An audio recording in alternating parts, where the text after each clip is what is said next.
Welcome to the Midwest Moguls Show, where we talk all things business, real estate, and entrepreneurship. Let's dive into today's episode and make business enjoyable again. Welcome back to the Midwest Moguls Show. We have Derek Loda back in the studio for the second time today. Derek is a world-renowned commercial real estate enthusiast, storage unit manager, and overall badass when it comes to real estate investing. But Derek's going to tell us a little bit about himself so we can gain some more insight, gain some more knowledge today, have a little bit of fun, do a little foreplay, and kind of go from there. Great. So that's why I'm in the middle. Huh? Yeah, that's exactly. I don't know what Joe's doing with his hands underneath the table. Don't worry about it. Don't worry about it. Yeah, world renowned back when I had my podcast going. You know, I had like 5 listeners in India. Did you? Yeah. That was pretty impressive. Dang. Pretty big deal there. What was, let's actually just dive into that topic really quick. So you were doing, it was like a commercial real estate podcast, correct? Yep, it was apartment investing for early retirement. Okay. Interesting. But you had some heavy hitters on there. Yeah, a few. You know, some of them, like they came through obviously within that space. Yep. I had a guy and he was still working, dang, I just can't remember his name right now. But he was worth some good money, and he actually knew. So if you remember, there was a mayor for Washington, D.C. Okay. Got in trouble because he was like smoking crack. Oh, yeah. Yep. And then he ended up getting like reelected. Yep. Was that guy? No. Oh, yeah, I was gonna say. But he was like, sick. he knew that guy, line. and he like was telling me a story beforehand about like meeting with him, and then it was like the wealthiest like black real estate developer in the country, and he was going to try to get me, connected to have him, on, for stuff, and it just didn't work out with that. But yeah, I was able to have some good guests, again, especially in that realm of apartments, real estate, development, investing, stuff like that. Again, on the commercial side, which was pretty cool. But had some good guests on with that. But it kind of, everything on it was so repetitive. Yep. And I wanted to vary that more, so I was gonna switch it up, and then I just never did, and I kind of stopped. But I mean, I'm still getting, and I mean, it's not a huge amount, but probably each week is like 500-600 downloads or something like that, Which is pretty freaking sweet. Yeah. Like that's when it's huge. Exactly. I don't even know. And I haven't done one in 3 years. I know. And it's, well, I think the title, obviously, like, right, that goes a long, long way. And that's where I think it helps. And specifically on the YouTube side, I see it more on hours instead of like the actual podcast downloads. YouTube, depending upon the episode title, thumbnail, everything like that, it might take off. We did a couple interviews that got quite a few views, and then other ones that are pretty steady. But it is very, very interesting. I think growing a podcast is quite difficult. And there's so Yeah, many. That's so exactly. Many. And that's the thing, is like how to be different with it, you know. And like for me, I like to have fun. I joke around. No, I know exactly. Sometimes you got to watch what you're actually joking around with. You don't want to offend. Don't want to ruffle the feathers. I don't care about that. Yeah, I was gonna say, but no, just having something with it where, and that's the thing. Like all of mine were digital. Too. How was that environment? Sorry to interrupt you, but I feel like it would be different. Yeah, it's very different. It's like you can have the conversation stuff, but it's not the same as obviously as being in this setting, where you're actually there, and I think that's why it was so repetitive. Like when I would have someone on, I would kind of dig through their background and try to have stuff that's a little bit more tailored, and then I did have questions that were just the general with it, and like with that aspect was, a big thing was for me at the time, and I mean to a certain extent still is now, is how to get people to be able to, reach retirement where you can walk away. I mean, I know a lot of people that if they retired, they wouldn't know what to do with their life, and they'd probably feel. I think that's kind of something where you have to have a purpose for it, but where, okay, I have this job, my investments are doing well, where I could step away and I would be fine. Yep. That's what I think it really kind of comes down to for it. But yeah, and then I wanted to kind of switch it to be something along the lines of like, what kind of stuck with me was like life to legacy, or whatever. So That's cool. how to leave something behind. I haven't done anything really with that, which I probably should, because like for me, a big thing that I want to do, and there's a spot in Appleton, and it will take a lot of money, and a lot of the right connections, is to build a school. That would be sick. Build that would a be school incredible. That teaches the opportunity for entrepreneurism. Not everyone. That's not for everyone.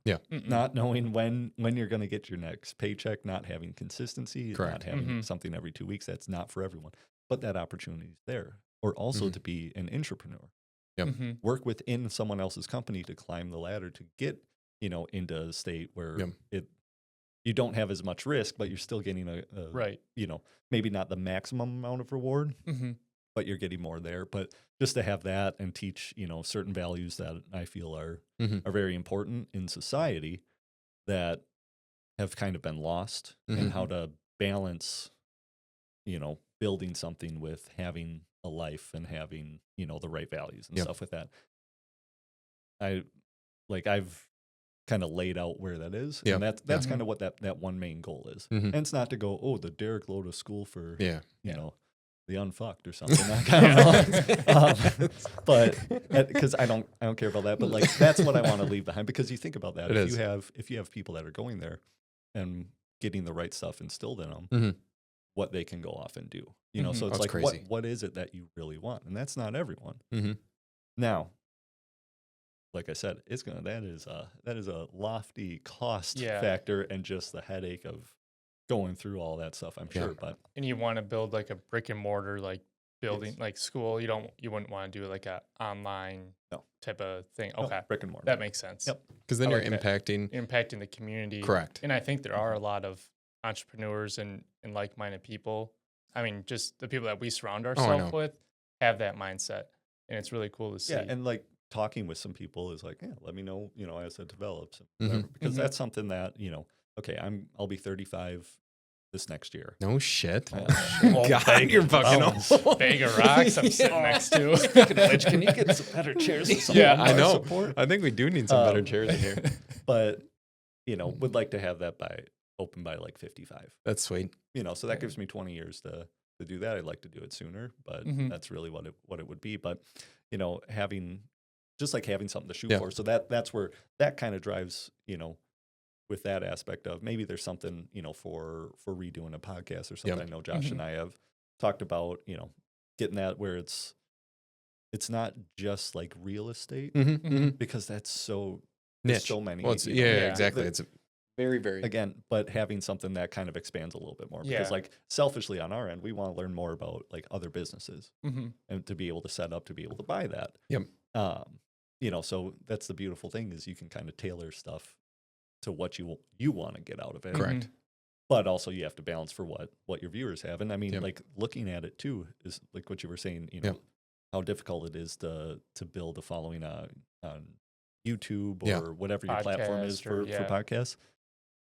Is like, okay, if you're starting something, like if your goal is to have 10,000 subscribers by the end of the fall, it's going to take absolutely hitting the algorithm perfect. Insane. But it's like, okay, hey, I want to get 50 subscribers or 100 subscribers this year, because like how long have you been putting stuff up? Oh my gosh, 3 years on YouTube, and I'm just over 1,000 subscribers. Like 1,060 some. Oh, really? Which is pretty cool. That is cool. I'd be really curious to see what percentage of channels have 1,000 subscribers. Probably not very many. Yeah, because it's probably pretty low. And that's where, like, it's different because, and I was listening to a podcast actually this morning, and they were talking about when it's a niche topic, not as many people are interested, especially in information or education to a certain extent. So you're plugging away. And then if you don't have a proper storyline even, or it's not engaging content, then people don't subscribe. They don't like it, so on and so forth. So you just have to, it's almost a production in and of itself. Like all sorts of content is a production to amass any sort of following. And Now on the YouTube side of things, I think that's the absolute highest quality audience you can ever get, because I look at my YouTube channel, I'm like, holy shit, like even though there's 1,000 and some subscribers, I've made tens of thousands of dollars off the YouTube channel.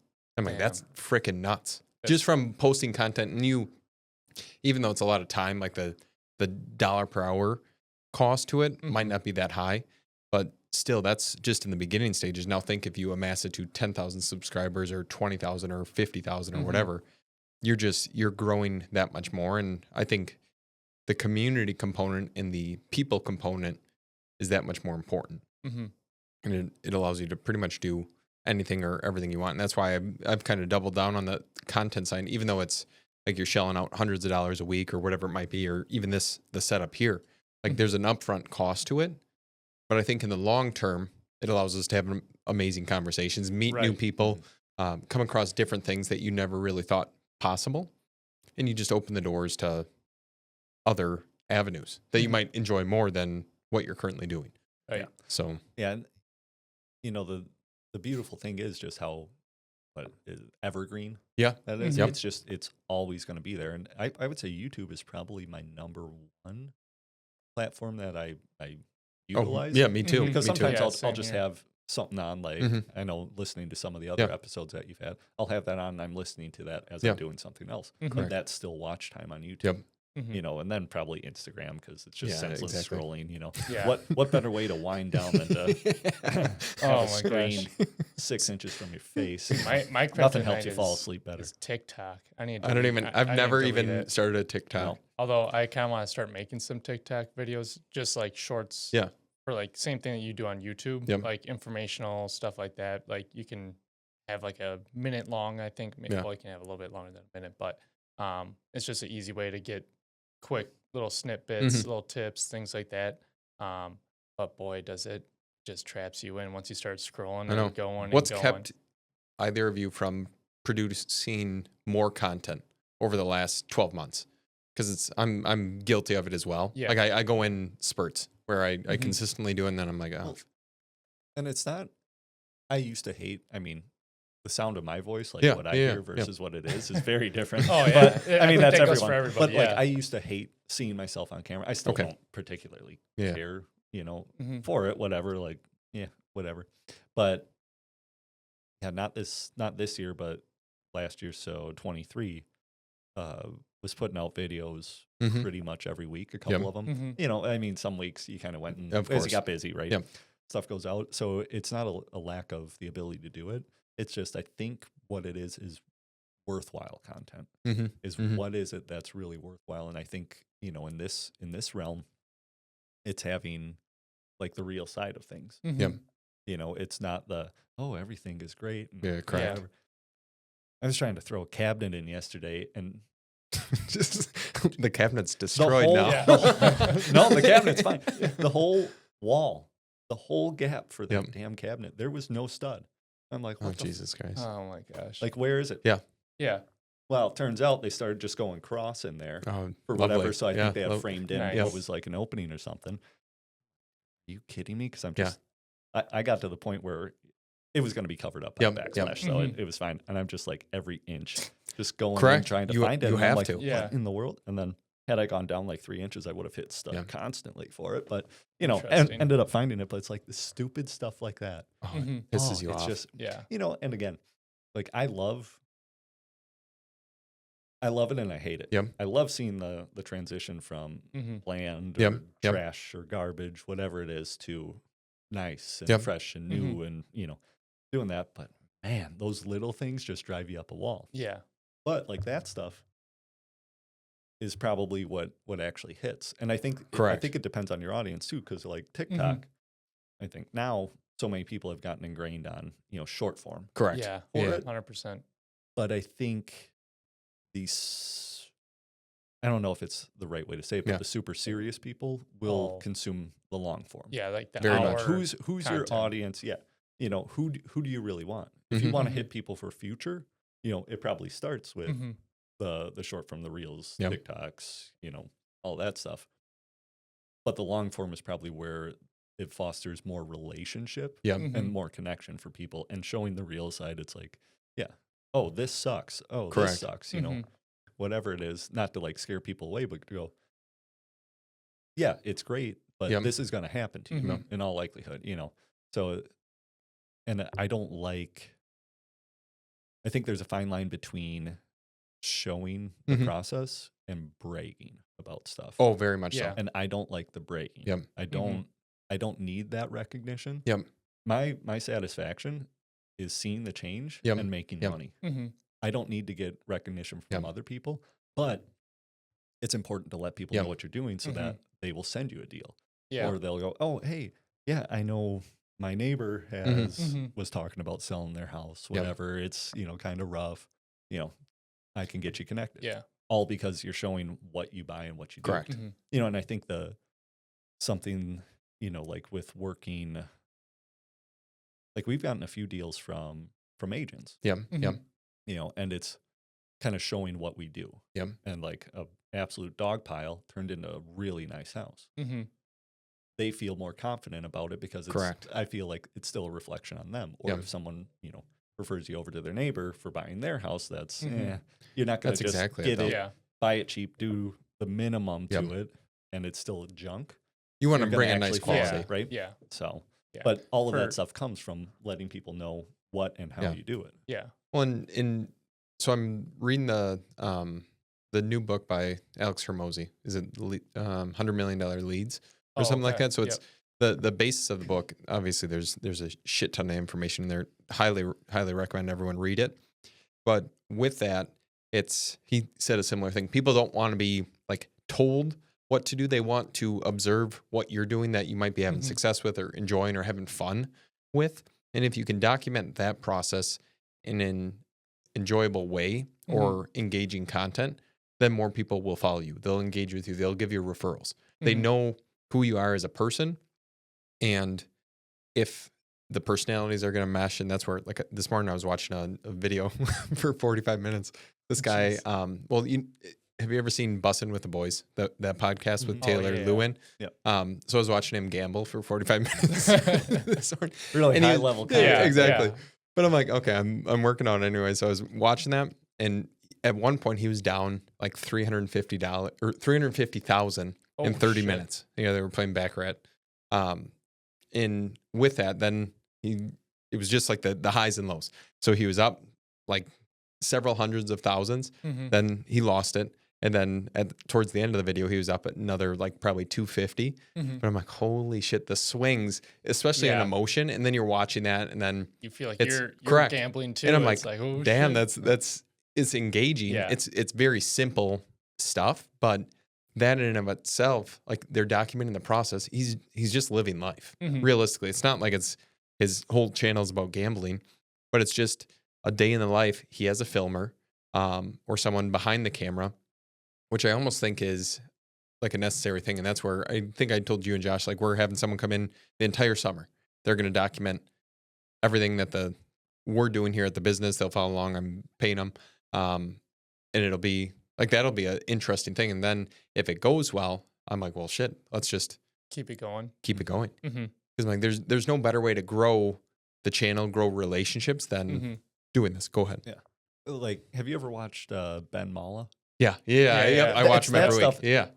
It is the most dysfunctional functioning company. Right. Like that. It is just, but that's what happens. I know. You're giving each other a hard time. You're chewing someone out. Correct. You know, and you're typically chewing out, in that case, his kids. Yep. But like just showing everything that happens. He's rough around the edges and in the middle. But he's super successful, but it shows you not everything is just all prim and proper. Not everybody's it's cookie just cutter. Like, but it's funny. It is. It's funny stuff because you're just like, I know. Absolutely, man. I feel like for me at least, the reason why I haven't like kept on putting out like content and stuff is, well, one, like, what is the message, or like what is like the true kind of audience that I'm trying to, I guess, reach out to. And I've been going back and forth, like, do I want to try and come off for like homeowners, like showing them tips and tricks on stuff like that, or I mean, I already kind of know the answer now that I'm saying it out loud, but like I'd rather, help out other inspiring, entrepreneurs and investors that want to get into the game. But it's just kind of like, I think for a lot of people and for me, it's like, what's going to be the next topic and how do I keep on coming up with new ideas? But then, at the same time, it's like from what it sounds like from you guys, it's like just start recording and hit play and just start talking kind of thing. But yeah, I guess what would you, suggest, or what would your, advice be for someone that's, in my shoes or whatever, like kind of wants to get stuff out there, but also doesn't know, like what to put out there. Cause you want to obviously put out stuff and titles and things that are going to catch people's attention and everything like that. But would you say starting out, maybe not to worry as much about it, or? Well, I think if you're going from, so I think there's levels. So if you're going from nothing, just posting something is definitely worthwhile. Yeah. And then you get more comfortable in front of the camera. You can just be a little bit better with the camera and your speech patterns and the amount of enthusiasm you use, everything like that. But then you get to a point where if you're trying to grow something, especially on the YouTube side, you almost have to have a storyline or a reason that people are watching, which is obviously the title and thumbnail initially will grab their attention. But if you can't keep their attention, like that's where Ben Mala, I've been really observing his videos lately. I'm like, they just hit over 1 million subscribers for real estate specific content. Now he lives a pretty lavish lifestyle compared to most people. However, with that, it's when you watch the individual episodes, I'm like, they're really not doing that much different than what we would be. But the way it's edited, it creates this storyline of like, okay, our properties got hit by a hurricane. Now we're in the process of remodeling these. We're facing all these different issues coming in, or his most recent one, they're buying a senior living apartment complex or whatever. So they have them touring the property, then they have them going through rehab stuff and then bidding on it and everything. And it captures your attention the entire way. Right. That I think once you get to a certain level, you have to start telling a story based upon what the week's worth of content or the few days worth of content entails. Right. So that's like if you're going on appointments with sellers, well, hey, this specific scenario, let's tell a story around this, or this other scenario, let's tell a story around that. And how would you just suggest, I guess, in that, because I'm just thinking okay, say I were to just like kind of record myself today doing whatever. Beating off in your office. he's got the GoPro on himself. He must have an actual door on his office. I do have a door. He doesn't have curtains like us. Yeah. Yeah. No Joe locks that door. Not like the massage parlor for starters. All right. But getting back on topic, I guess, so like I'll go like later today, I'm going to go take photos and videos of a property and stuff like that. So like showing that, would you say like have that story kind of that you want to start telling, I guess, know that prior to taking your camera out and recording yourself and everything? Or would it be just record everything that's going and then see what kind of connects to the storyline that you're trying to... What are your thoughts, Derek? Because I have my own opinions on it, but I would like to know your thoughts. Because you watch a lot of YouTube as well as myself. Yeah. I think you kind of have to have a little bit of an idea, because otherwise you're going to, if you're kind of going through and let's just say you have someone that's following you, but you don't really know what you're kind of targeting. Correct. You're going to end up watching 4 or 5 hours worth of basically just nonsense, not nonsense, but just to figure out what it is versus, hey, this is kind of what my target would be. And these are my thoughts, because I haven't done this. So I'm probably throwing this out the window if you really. But my thought would be that, hey, this is what I'm going to try to focus on. So, if someone's kind of recording you, or if you're kind of going through stuff, maybe make a note of like around what time that whatever situation happened, because then you can kind of go back to it. Oh, I know it falls within that realm. So take a note, go back to it. Then you're watching, might be editing a 20-minute section down into, 5 or whatever it would be, versus having to try to figure out within, huge sections. And that's like another thing that I was doing, because I would do like the shorter clips, for my podcast when I was going, and I would just write down the times. That's what As I'm kind of going through, is about how far into it. Yep. Because then I know this section I can get a clip out of it instead of having to go through the whole thing. Right. It took me a while to figure that one out. But, my other thought would be is if you start kind of, okay, do I do this for this type of viewer or this for that type of viewer? Mm-hmm. Maybe you do both and just in a way and kind of see what grabs over a few months.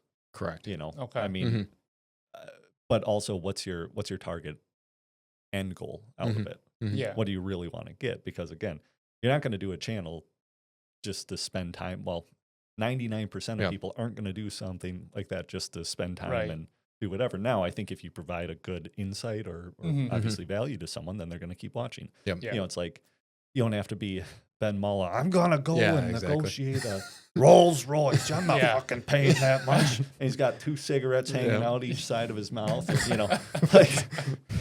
You're not going to be doing that side of stuff, but to go through and, if you're with a seller or something and however you negotiate, well, you're not going to necessarily have a camera in there, right? They're going to not, they're not going to enjoy that. Yeah, correct. And they're probably going to not do anything. But, hey, I just negotiated this. Here's kind of how the process went, whatever. Obviously I can't kind of show you that, but hey, here's some pictures from what it was. And then if you go under contract and you close them, maybe then you release them. So I get my leg there. Touching my leg around the table. I thought it was going to be the other way around this whole time. Surprise. Yeah, surprise. But, I wonder why then Derek wanted to after, sit there. oh yeah, it's all strategy. Yep. But, then after, so you're not, jeopardizing something. I mean, in all likelihood of them seeing that, but you just kind of wait until it's a time that makes sense for it. But, but yeah, I mean, I think people seeing whoever your target demographic is for it. I mean, that's what you kind of tailor towards and try to figure out what it is that they want, which of course that's easier said than done. But I think you really need to A/B test. Yeah. Carter, what are your thoughts on? I think you need to have the storyline in mind because I think without that, then you don't know how to craft the content. You don't necessarily know what to say in order to reflect back or just bring it. Rambling almost. Yeah, exactly. Yes. Yeah. And I've had videos of my own. And even people who are watching on YouTube right now, they might notice in some videos there's no storyline whatsoever. It's just me filming, and then those ones don't, of course, hit as well. But then when you have, like, say I did a video on storage units and like managing storage units or all of this, like you have a storyline to go down the entire video. And then if you can hook them with something attention grabbing in the beginning and then kind of elaborate through the pitfalls, the highs, the lows, everything in between, and then end up with like, okay, who's the hero of this story? Right. Then you can end the video. And it brings it full circle. Or if you leave them on a cliffhanger at the very end, maybe they'll tune into the next one. So I think with that in mind throughout the entire thing, that's extremely powerful. And I think the better you are at telling stories and being able to speak about them and even relating it to what everyone's going through in their current life, the more the content's going to actually resound with the proper audience. Right. Because at the end of the day, like the stuff I would like to start like putting out is just like showing people like the truth of what real estate investing, has all like basically involves and everything like that, but also showing them that the tips and tricks and like the ways to get over the I guess mistakes and the adversity that you kind of face and everything like that. And just kind of, I don't know, just in a way like inspiring by showing them, my failures and my faults and everything like that. Cause I think like that's how, when I'm like watching content or anything, I really enjoy watching like people that are talking basically from like their past experience and you can like really relate because he's literally saying the same thing that I'm feeling right now that I'm struggling with. And he's like explaining, he had the same encounter, was struggling with this and that. And this is how he kind of pushed through it and showing, like explaining how that all like that whole process worked for them. Yeah. Cause then like that inspires, viewers to see that, okay, I'm not alone. I can do this. And they can also push through that ceiling. and grow as well. Yeah. So what if I had to sum it up, the videos that almost all of us enjoy, they elicit an emotional response in our own minds, and whether it motivates you or you can relate to it or whatever the case is. So if you, like with homeowners, you know how to elicit emotional response out of a homeowner. Yeah. Like you can dive into the nitty gritty details of what they're currently going through, and that will bring out a lot of emotion. You can relate to them to a certain extent, but you can have empathy for them in that situation, which is maybe all that they want, or they want to be listened to, or whatever the case is. Right. So when you're creating content, if you can elicit that emotional response in some way, shape, or form, I think that's the content that goes the furthest. Right. Or the clips that go the furthest, or whatever, whether it's short form or long form. That's up to you as the individual. Yeah. And I think it's way easier said than done, at least from what I've experienced. But I guess, would you guys want to try, like, I guess, kind of take and say, like, for today, like, if you were to give me, I guess, in a way, advice, or like kind of, I don't know, kind of tip on today, if I were to, go ahead today, start making recording myself. And like I said, today I'm going to be going down to Fond du Lac. Okay. Going to be, taking videos, photos of the house that we just purchased. So let me start asking you some questions. How'd you buy the house? How'd we buy the house? What do you mean? Cash off? Like what do you? Well, how'd you come across the house? How'd you find it? How'd you have the conversation with the owner? Yeah. Like all these different things that people want to know. Okay. Because if you're providing them value, they want to know all the background behind it as well. There's two things, I think for it is how what you do can make them money, and how what you've messed up and you let them know can save them money, which just goes back to making money. Why would people invest in something or work for something? Is to make money. So oops. So that how to save that, or it's like hey, if you're gonna buy storage, odds are you're gonna open a unit and there's a homeless guy in there with a 8-inch smoking a crack pipe that has about 3 cases of beer that are empty and about 15 Fleshman handles that are sitting there that had probably been within the last day or two, and you go, how the hell can someone consume that much and be alive? And then newsflash, you open the door, you see that, and then it gets shut, and then you call him because he was someone who was renting for you, and you knew that he wasn't living there. But then all of a sudden you come back and there's no lock on his door, and you check to see what's going on because did they move out site? Homeless guy. Guess what? Gosh. You're gonna come across that. Yeah. So that when it comes across, this hasn't happened.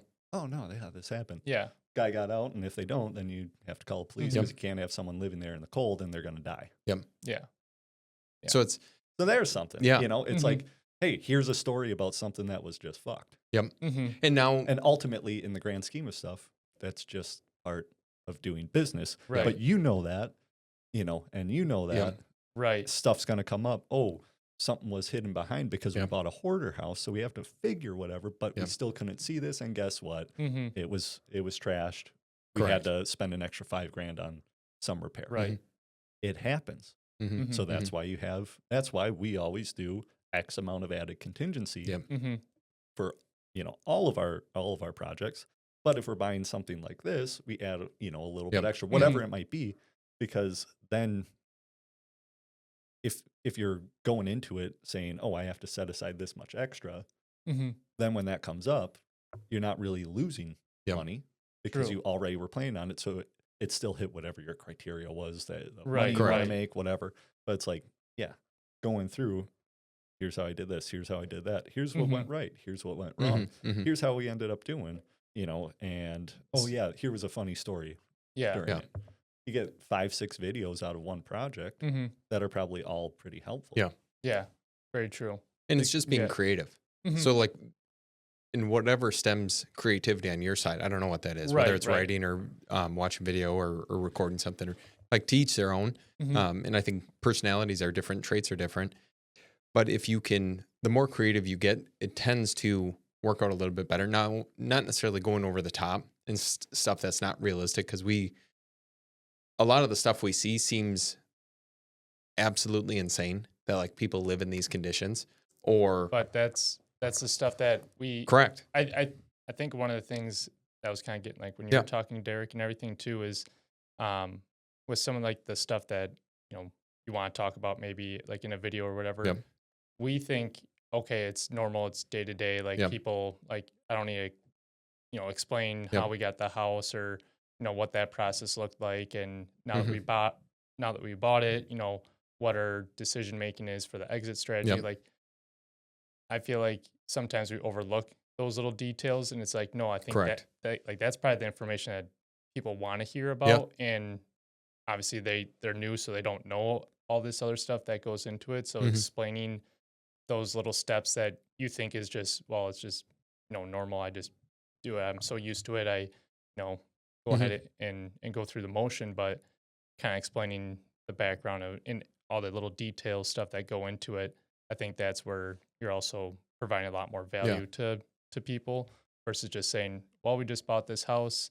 I'm here going to take some videos and photos. Come along with me and see how it goes. Like they probably want to know the background stuff, and you can kind of get your story from that by explaining how this project is a little bit different than the other ones, and just a scenario of working with this type of seller.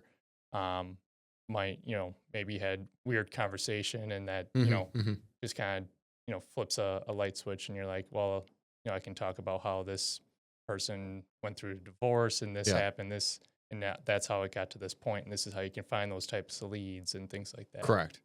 And it's like just trying to contribute to the betterment of other people. I think will go a long way. So I would just encourage you to do it, and maybe don't post the first video if you're not comfortable with it, but get in the habit of, and that's for everyone listening or watching right now, get in the habit of producing something to whether it's documenting on your side just for informational purposes. Because what I've found is you can put out loads and loads of information content. The chances that one individual person is going to watch all that is so minimal. Like they might see a video that you posted now and never see the one that you posted, or the 5 that you posted in the past on the same exact topic. So then you can repeat things, you can go through things. And there's probably going to be stuff where you're like, oh man, this one was so good. Oh, just crushed it. It's exactly what I wanted. And you'll get a quarter of the amount of views. It flops. Anything else that you do that you're like, I mean, it's not the greatest, but we'll throw it out there. It's so frustrating. Yeah. That's like the most inconvenient part. But I would just try to make a habit of it. Yeah. And it doesn't matter if it gets 10 views. Yep. No, it doesn't. Or if it gets 3 views. And that's because if you get 3 and 5, and then you start crossing the 15, 20, and then you start crossing 50, and then you start crossing 100, like 100, 200, 300, 1,000, 2,000, whatever. Yeah. And 2, like isn't YouTube, like the algorithm rewards you for consistency. Yep. Very much so. That's what I've noticed even on the podcast clips.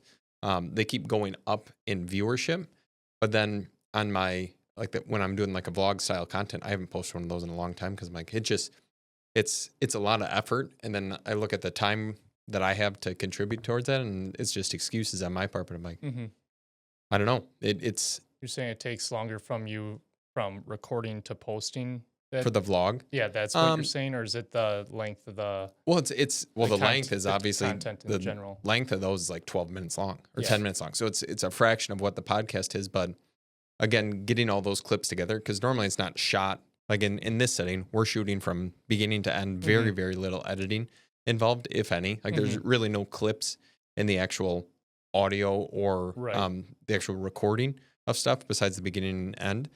So that's a little bit different than the vlog, because you're trying to create a storyline there versus now we're just having a conversation. We're recording it and we're listening back to it. But with the vlog, it's totally different. And that's where like the successful YouTube channels like Mr. Beast or any of those other ones, there's a production involved. And to what extent you want to do it, I don't know. That's totally up to the individual. But kind of to transition off that topic. So Joe and I were having a conversation yesterday. And in your opinion, Derek, for like, because you were talking about legacy, you mentioned that before. In the real estate realm, like Joe and I were, so how we phrase this is, I think flipping and wholesaling is a great way to generate cash.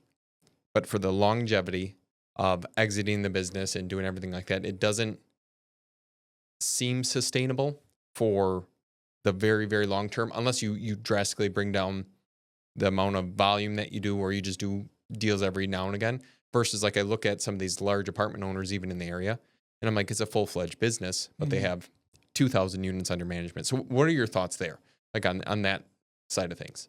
Yeah. So completely agree on the cash flow aspect of it. Because when you start out investing, okay, if you're going, a traditional route of I have to bring 20% down, do whatever, you're going to be getting, a few hundred a month back from that. That is not a game changer in any way, shape, or form. Can't even buy a fucking steak dinner with that money. Yeah. Maybe it can, but but no porterhouse. Yeah, so you need something, because otherwise it's going to take so long. And that's like, real estate is all that we do. Our portfolio of stuff is, for what we own, and, and we have partners on stuff, but, just for what I'm involved in, I mean, it's probably, 3.5, 4, probably 4.5 million. I don't make that much. It might be 10 grand, whatever, because it takes so long we're putting money back into the business. You're trying to turn stuff around. You're not taking the full portion. It might be 2, 3, 4, 5 years. 10 grand doesn't do anything for you. No, I mean, really. Yeah, exactly. It's, in the grand scheme of things. You still have cost of living, you have expenses. Versus I can go, flip some projects and, probably averaged like 25, 30 grand per project, for like my portion, which is that's great. Huge. Yeah, that's not, a lot of people will be, some people only not make at that, but a year. And some really good projects, right? So that now you start stacking, say, one of those a quarter where you're making even 20. Okay, there's 80 grand. And if you have the right relationships, okay, if I have this job, I'm going to take money and invest, whatever. If I take money and invest and get some flips, stack up some more capital, which then that goes into projects. If you have 80 grand, now obviously you'll have tax and depending on your situation, all that stupid stuff. Now you can buy a 250, or you stack, maybe it takes a couple of years and you have 150 that's there. Now you can go buy something that's a little bit bigger. You're still not going to make a huge amount of money for a while. But it's like you can take that and put it into it, or just kind of offset, because that's like, for me, I even look at what's the best aspect of time investment. Because obviously have the license, it still sell stuff, help people with that. The amount of time versus what you get. You take that same amount of time, for me, and put more of it into, doing some more flips and stuff, I'm going to make more money. So it's kind of transitioning for what that is. And that seems like you build up the capital, you put it into stuff where you don't need that cash flow. You have to have something where you're not relying upon cash flow from your long-term properties. Because then eventually it will be at a point where that can carry over. And that's where, until you can have proper management or your own management, and you have enough, I mean, you really need 100, 200, 300 units before you can even bring someone on. Otherwise, it's just not cost effective. Are you talking apartment units or just, okay. Versus having, just say something that's, true commercial or industrial. Well, those are minimal involvement, with the right setup. Right. And, you're not making as high a return, but it's there. The numbers are already bigger. Your biggest risk is if someone moves out, it might take 3 or 6 months or longer to fill, so you have to, there's all different ways that you have to underwrite stuff and just have your reserves for it. But yeah, I mean, for someone starting out, you need cash flow. You need to stack that capital, where you should be worrying about, in my opinion, like for me, having as much cash that's there so that when the right deal comes up, I can put it into it. So I'm not having to go in and partner with a bunch of other people and I get this piece of the pie. I want a bigger portion. Or all of it. But it's like, you have to be able to stack as much money up as possible early. And I mean, now if you have a job that's paying you $500,000 a year, well, then it's a little bit after taxes and stuff, but to be able to get that sorted out. But yeah, I think the biggest drawback to flipping is it's so transactional. Yeah. Okay, where's my next one? Where's my next? It's one? always you're always constant So churn versus having that portfolio, whether it's apartments, whether it's commercial, industrial, whatever it might be, a mix of all of it. It's there. Once you build it up, it's there unless obviously you sell and have whatever. So it just kind of keeps churning for you. But until you can have enough of that cash flow that's going to be expected to come out, it's just kind of tough. And it's just this middle ground. But when do you take your time from this that's producing, a much larger amount, because you have a business. It is a flipping business. It's not a hobby. It's not something you do on the side. You do, that's what you do. You also have some stuff, right? Exactly. Miscellaneous. Longer hold, portfolio stuff. But so it's operating as a business, and it takes a lot of time, especially when you're doing your own marketing and when you're, project management. When do you bring people in that can alleviate some of your time? What's, the value of that versus, all of that aspect. But it's like, unless you want to be stopping by properties at 80 years old, it's like you have to kind of transition. But I think if you have enough coming in and you can buy the properties that aren't as high of cash flow return, but the level of management involvement is minimal, then you're not really giving up anything. Correct. And obviously, if you hit the professional status, then I know bonus because you're offering some taxes. But that's why I think my biggest aspect would be more of the industrial or just triple net. For a good portion of it, and then I think at some point down the road would be taking from some older product of apartments to newer, nicer. Just try to, because again, you tend to get a better tenant base. You have less headaches that come up. Everything's going to have problems. But I mean, when Megan and I were living down in Florida, we were in, something that was a couple of years old. It was Class A apartments. Bougie. And dude, the people there that still were causing headaches. I mean, there was someone that just couldn't figure out that you couldn't just set your trash outside for a week. Raccoons would come in, tear that shit up. Especially in Florida. Or the heat. And you know what else is going to come with that. Yeah. And then you walk outside and there's Bugs just fucking maggots everywhere because they left their trash out. But then the management went there and made them clean up all of it. It's like you're still going to have headaches. Correct. Any type of product. You know why? Because you're dealing with people. That's very true. With people come problems. Not everyone. Can't make not everybody the same happy, tier of problem, but you're going to have it because people just have different and that's expectations of themselves or what they have or how they operate. And, what might be perfectly fine for someone is not for you. So it's like you're going to have that. But I mean, it's like getting out of any business. It's that's essentially what you operate. You have you own a business that buys and sells real estate. And until, like for a lot of people that use it as a hobby or, kind of some side money. If you don't operate it as that, you're not going to really build it to that. And that's like for me and then for me and Josh for our business. So solo and together is how to set it up and operate truly as a business. Because like we did, we had a good year. But I feel like our efficiency is still very low. Very, very low. Versus like where you guys are at, is like how to model some of that. And that's where like, watched your solo for like 2025 for it. And I was like, I don't remember what the title was, but something about wholesaling. And I'm like, I'm not a wholesaler, but okay, I'll watch it and see.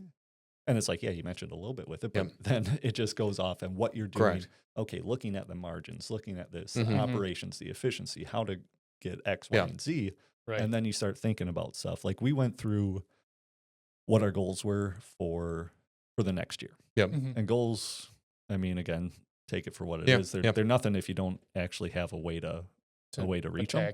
And that's why for each, okay, we went through what they are. Now, what do we need that we're missing, whether it's someone, something, procedure, whatever, to be able to achieve that, and just like digging through each of them. Correct. And that's where, okay, now you have to create kind of some SOPs. And, you know, and when I was working in golf, you know, I worked for Kohler over at Whistling, and Kohler's just all SOP driven. Which is nuts. Yep. That is. I'm pretty sure their model is just everyone's replaceable. Yeah. Probably. But I think you need to get to that point. You know, I don't think that telling people that would be the best idea. Yeah, I was gonna say. But yeah, like I had not my direct boss, but who was the head of the whole department. Never called me the right name in 3 years. Oh, Jesus. Oh my! I would. It was close sometimes. Daryl, Darren. We were close with the Devin. Yeah, but my so my direct boss there. Start wearing a name tag, front and back. Yeah, like he was great because he was very, very disciplined. Yep. So he got us on what was it? It's by Jocko. Is it? There's a couple. I can't remember which one, but there's extreme ownership. Yes, there's extreme ownership, and you know his thing, discipline equals freedom. Yep. You know, and kind of going through that stuff, and that's where it kind of like started. Really thinking about, okay, I got to hold myself to a higher standard and do stuff like that. But I also I had kind of run my time in that industry for it, but it's like now taking that stuff and just kind of putting it into real estate. But it's like it's a business, but how do you avoid the transactional side of it at some point? Because the transactions mean money. Yeah. But where do you find the balance? And that's like kind of what you said. I think, you know, a little bit of a shift. If the right properties come up that are a longer term, we'll buy them, but we're not going to buy them just for the sake of buying something. Just to get a buy and hold. And Yeah. Like this year was more of just a capital year. Didn't end up buying anything that was long term. You know, me. I didn't buy anything that was long term. You know, a couple came up for Josh that were great fit for him. You know, kind of going with that. But I just wanted to kind of reset some stuff. So it's like this next year. Okay, there's some opportunities for us. Will they come to fruition? I don't know, but we're not going to force it. Right. We're just going to focus on stacking as much money so that when the right one does come up, we can move on it. You know, and you don't want to rush into trying to make a deal, make a lead a deal for you. Yeah. You want it to already be able to be a deal. And then, you know, okay, the numbers actually fit for this. I don't have to try and, you know, maybe I cut this part out. Maybe instead of hiring the management that I've been hiring for all the other properties, I'll just manage this one by myself because that's the only way this number would work. And I'd be able to make maybe $100 a month, but like you have to kind of see that and know that's something I'm not going to sacrifice as the management side. Like it still needs to hit my number. And if it doesn't, you have to be able to, you know, kind of, just be smart about it and know that I need to pass this one up. It's not a deal. I'm going to swallow my pride. I'm going to move on and wait for that next one. Like you said, it's not so much like, buy every single deal that comes across your table. It's like, no, you got to wait for the right one, make sure the numbers still work. But I think like the way with real estate, at least, is like when it comes to buying properties, like rentals and everything like that, commercial, like that's where you're building your wealth. That's where you're basically banking your money in these properties, but you need to get the money prior to make sense up for like buying them. Like you were kind of saying is like with the house flipping, the wholesaling, like that's the engine that gets the money starting to print out for you. You start stacking up a decent amount of cash. And once you get to a certain level, you start seeing these other deals that come by that, this does meet the criteria that I'm looking for a buy and hold. Then you can capitalize by that and then keep on, you know, flipping houses and doing that. But it's like, for at least with real estate, it's not like making a living off of real estate is really tough. I would say in the sense of like, what do you mean by that? Like just elaborate on that. Starting out, like, for sure. If you quit your job and this is all we do. Like, I mean, after college, I went straight into, you know, working with you and, you know, it's not a guarantee that you're making X amount of money every single month. So you have to grind it out and getting those big paychecks. It's huge, but then you also run into the problem of, okay, now leads aren't coming in. Now I'm not making any money for the last 2 months. Like I made 10 grand this past month, but now, or 3 months ago, but that's dwindling down pretty quick. So like what I mean by like, it's tough to make like a living out on it right away is what I mean. So are you thinking to like bring this to fruition? Are you thinking that the longer term assets will offset that? Or what are your... So what I'm saying is like, you have to, like, you're not going to be able to start buying rental properties, I feel like, right away. Correct. I wouldn't even recommend it. Yeah. To be honest so with like, you. No. That's why I wouldn't say, like, now kind of going through it, there's some instances where, it does make sense. But if you only have 100 grand to throw into a project, it's probably going to be more of a job than an investment. I agree. Now, I mean, at the same point, if you put in, 25 grand into something and, even what the appreciation would be, it's like, okay, the multiple on your invested dollar, is once you go to sell, it's probably pretty good. But a lot of deals that you look at, it's like, you'd have to manage it yourself exactly to that point, and you can make 100, 150 a unit each month. And you're like, dude, that's nothing. No, blow my brains out. Yeah, like that's, and it takes one furnace to go out, and now you're spending hundreds and hundreds of dollars. And like that's the thing is, if you're just buying rental properties instead of fixing and flipping, or you don't have like basically any other income, buying rental properties right away is not the right move. Because I don't think so. I think it's going to make you hate it. One thing happens to your second property that you buy, and you're literally underwater, and you can't afford it because you don't have any other income coming in. You're hoping to make $200 every month from there. Tenant's moved out, needs a new roof. Well, and then you're screwed. Yeah, you have something like that, and every person that goes, "Oh, well, that's so risky," and all of it. Oh, well, I told you so. You end up getting out, and it's something that could be really good in the long run because you don't. For me, again, kind of going through it, you don't make money on your portfolio for 5 years. You might make some money, but you don't make money on it for a long big run. money. That is very it's very slow rare money. It's very long term. You need something that's going to do it. Otherwise, I think you're going to get burnout. You're going to hate it. You're going to quit, and you'll never get back into it.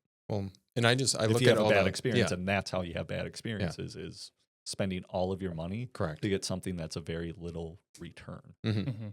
When I look at the large, I think of large operators, like such as, we'll just throw some names out. So like Grant Cardone, Robert Kiyosaki, like all these guys, Rod Cleef, like all these, and you're like, yeah, they have a shit ton of assets, but they're also making millions and millions of dollars a year from education or selling like this active income. So it's like, you can afford to stick whatever $5 million into a asset and just wait. Like it's not going to affect their day-to-day life. But they have other streams of income. That's a huge amount of money that's still coming in. So that's where I guess where I was getting at is the rental properties, the commercial properties like that you're going to be holding on long term. You have to be like, you have to have decent amount of money already stacked up and constantly still coming in to be able to say, okay, now I can start investing in real estate to put away, $10, $20, $30, $40,000, even more. But like, it's not something I think if you're already penny pinching, just trying to get by, rental property, I can make, a couple $100. Like, is it doable? Yes. I'm not saying you shouldn't do it but I would strongly suggest probably not to. Or just invest in education for yourself. Like at that point. Exactly. If you only have $10,000 or $5,000, you can still buy properties. Not saying you can't, but stick it into education. Educate yourself, invest in yourself, or in that sense, you're better off just putting it in the stock market or something like that. Correct. And then hopefully the money grows in there, and then to a point where you can take it out and then reinvest it where it makes more sense to buy a property. Because essentially it has to make... It must have been upstairs. Yeah. I was like, holy shit. Like, did something fall? there are definitely properties that we've bought and probably you've bought where that same amount of money you would have made still would be making way more money if you just put it in, Bitcoin Correct. or put it. Oh, no shit. Back in but I'm saying if you put it in the stock Should have market, just done all Bitcoin at this point. It's not like real. I guess buying rental properties is going to be making you way more than what you'd make in the stock market in like a 5-year period. But the appreciation that comes along with holding it for longer and longer, that's where you start having these assets, and you can use that leverage to buy bigger properties and scale up. Yeah. And the general person that's getting started in it, and they're buying a duplex or, whatever it is, and the talk of, the tax benefits of it. Yeah, saving a little bit of tax on $3,000 a year is not a game changer. Correct. Once you get to a point where you're making more income, and if you hit the the real estate professional status and still have all the same tax code as what currently is, then that does help you. But it's like people jump in, the tax benefits. The tax benefits don't make a damn difference for you with that little bit. I know, unless you're already a high incomer. Correct. In which case, where would that high income be? It's the highest tax bracket, realistically. Yeah. So what is that, over 300 plus a year or something? I don't know. More than, it might be. What's the highest? I'll Google it. We're going to have to wrap this up soon because the camera's going to overheat. But the highest tax bracket. No, it won't be. Income. What? Because I know it just changed for, 20. Well, it's 37% is the individual like 256 and something? Like joint individual or something like that. Income. I mean, the biggest thing with having deductions and lowering your taxes is when you're just above, like, say you go from 22 to 24%, because you made that extra amount of money. Now trying to get deductions and tax benefits to get you back in underneath that 22, that's where I think a lot of people overthink it because it's a progressive scale. Yep. So this amount is taxed at this rate. Then this amount to this amount is taxed at, X percent. This is at Y. So it's like some people think that if I hit the highest tax bracket, then suddenly all of my income is taxed at 37%. Yeah, it's 700 and some thousand. Oh, it is? Yeah. Holy cow. Yeah. So it's quite a bit. Yeah, that is a lot more than I was thinking. Maybe. That shows we're not in it. Was that joint? I don't know, Mary. Not yet. We're not in it yet. I don't know. That's definitely do not fact check me. I'm on turbotax.com right now. TurboTax. Regardless, but we're going to wrap it here because I appreciate you guys watching. As always, if you enjoyed the content, make sure to follow Heavy D on any of the social media platforms. YouTube's big for them. Derek, what's your handle on Facebook or Instagram or anything like that? If you even know off the top of your head. I think Instagram is Whole Lotta Loda. Whole Lotta Loda. Yeah, Get yourself a Whole Lotta Loda. Yeah. Down below. We'll leave the links in the description, but appreciate you guys watching. As always, hit the like and subscribe button, and we will see you in the next one. Peace.